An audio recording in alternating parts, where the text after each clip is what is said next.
Okay, today guys, it's Markus from Seafaris again. Today I'm going to be showing you guys how to make a king mackerel, Spanish mackerel, or as the Natal and South Africans call it, a Couta trace. Basically this is used to target many different types of fish. Basically the main fish that we're going to be targeting is Couta or king mackerel. I'm going to be showing you how to make a trace that's made up with wire because these fish have big teeth. And I'm going to be making one in front of you guys now and showing you how it's done, how we do it. Okay, the first thing we do and the first thing we use is American fishing wire. Okay, basically the guys, there's a debate going on all the time about what number wire do you use. Personally, between 5 and 7 with number 6 wire. At the bottom over here it tells you the gauge of the wire, but basically number 6 wire, I use it right through the whole trace. Some guys use thicker wire on the actual bar trace and thinner wire in the front. I use it straight through. Okay, the next thing we're going to be doing is we're going to be using dusters. Okay, this just adds a little bit of extra flash to the bait because obviously we're using a dead bait. It just makes it look a little bit more appealing to the fish. So the shinier the better. Pulsator lures makes a great range of different colors and different types. For me personally, I'd say a pink and a pearl duster. That's the way I was taught in the beginning, and what to use, and it's worked for me, and I pretty much stick with the pink and the pearl, but there's lots of different colors, blues, live glow. You know, you can mix it up and change it up a bit, but to be honest with you, I don't think it's that important. It just adds a little bit of flash to the bait, which is good. Okay, the next thing as well is we're going to be using mustard trebles and a hoodlum lead hook. As I go through the Couta baits, I'll show you a little bit more and explain a little bit more in depth about these things.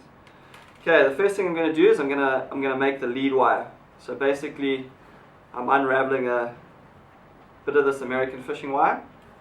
I'm going to make it slightly longer than the actual bait. This reason is if the fish feeds up and actually eats up the bait, and the wire folds back over the bait, it doesn't actually bite you off. So basically, I'm making the lead wire a little bit longer than the bait itself. Okay, what I'm going to do is I'm using a bigger hook. You can use a bobbin, a fly tying bobbin, a gaff, a rivet, a nail, anything you want to. Something with a round edge. I'm doing a haywire twist. If you want to have a look, it is on the back of the packaging of the American fishing wire as to how to do it. I'm not going to go into too much depth about doing that today. So I'm gonna go through that quite quickly. So basically I'm bending it around to make a nice round edge, and I'm attaching it to my lead hook. This is what's you're actually going to be trawling the bait by, you're going to be pulling the bait by. Again, I'm just doing a haywire twist. I'm going to do it quite quickly because we've got quite a bit to get through.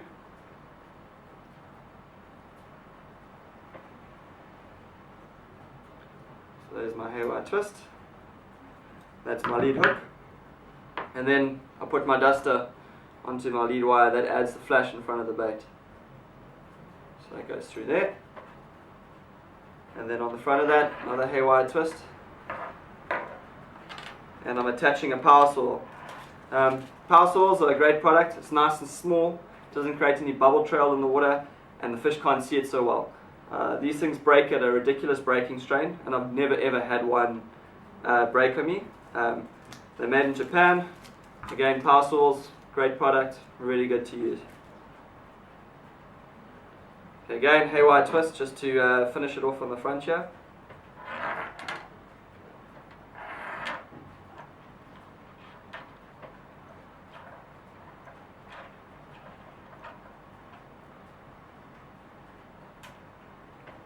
Just watch the bits of wire. I'd like to get stuck into carpets and that kind of thing. So that's my lead wire. As you can see, my lead wire is longer than the bait. I'll show you why just now. Okay, next thing we're going to do is I'm going to make the one snoot for a hook. Basically, a big Couta's mouth, or king mackerel's mouth, is about the width of my hand. So my spacing on my hooks on my bait is about the width of a hand. So I go by that rule. You know, if it bites on the face, halfway down the bait or near the tail, you basically want a hook that's going to hook up on the fish. So I'm quite specific in measuring. I actually have my bait in front of me, and I actually make my trace to the size of the bait. So my lead hook's going to be in the nose, my spacing, and I'll measure where the first treble is going to go. I'll just bend that around.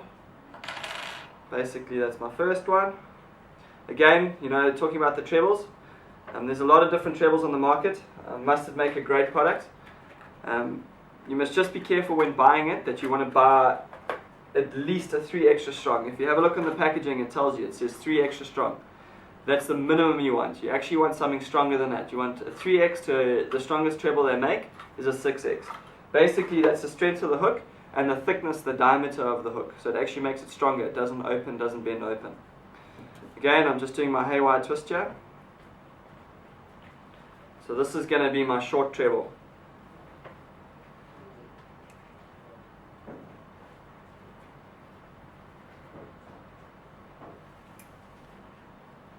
Okay, it's my short one.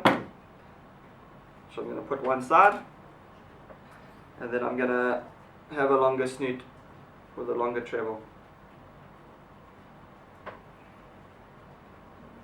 And I'll show you that now why that is. Just cutting my wire a little bit longer. Again, I'm just using my round edge on my hook, bending it around. I'm spacing it so that I've got a hook near the back of the bait. Just using my fingers. Again, another round edge.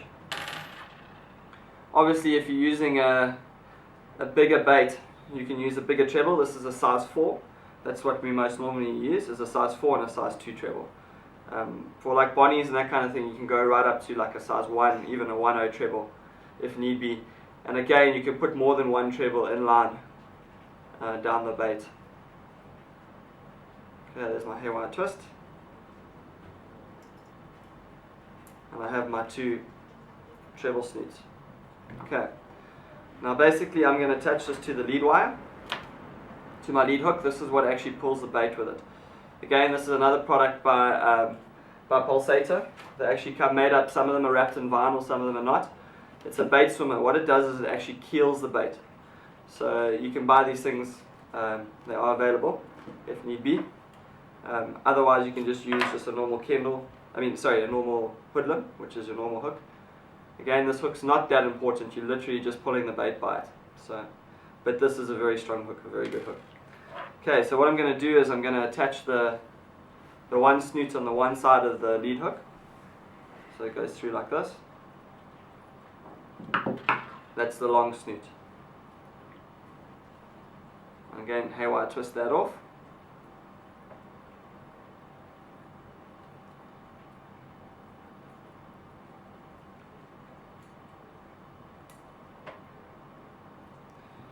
Okay, now your lead hook's going to be in your lead wire is going to be in the center. Your one hook's going to be down the one side of the bait, and your other hook's going to be down the other side of the bait. So I'm actually going to go on the other side. I'll show you guys that now close up. That one's on the other side of the bait.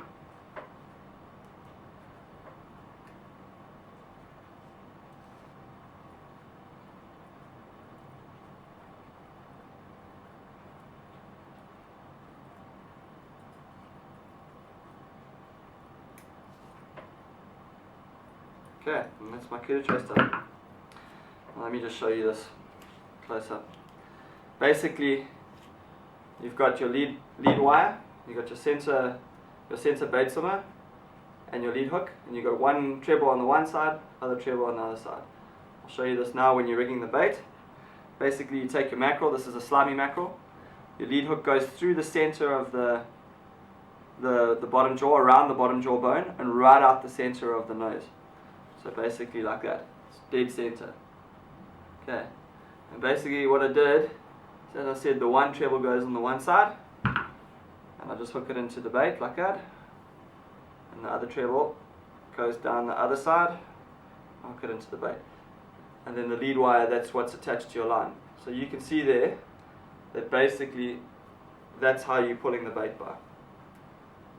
Okay, the other thing as well is you can see that weight underneath the chin. That keels it and makes it swim straight when you're trawling it through the water. You really want to fish these quite slow, about 3 kilometers per hour. Don't go over 4 kilometers per hour. And then again, as I said, I made my lead hook longer. So if the fish eats up the bait, and the wire folds back, he's not going to bite you off. Another thing as well, as I said, with the spacing of the thing, whether the Couta bites it at the back, in the middle, or on the nose, there's a hook that's going to get him. Doesn't matter where he bites. I mean, that's what I go by. My hand width is my spacing between the trebles. And that there is a Couta trace or a king mackerel trace.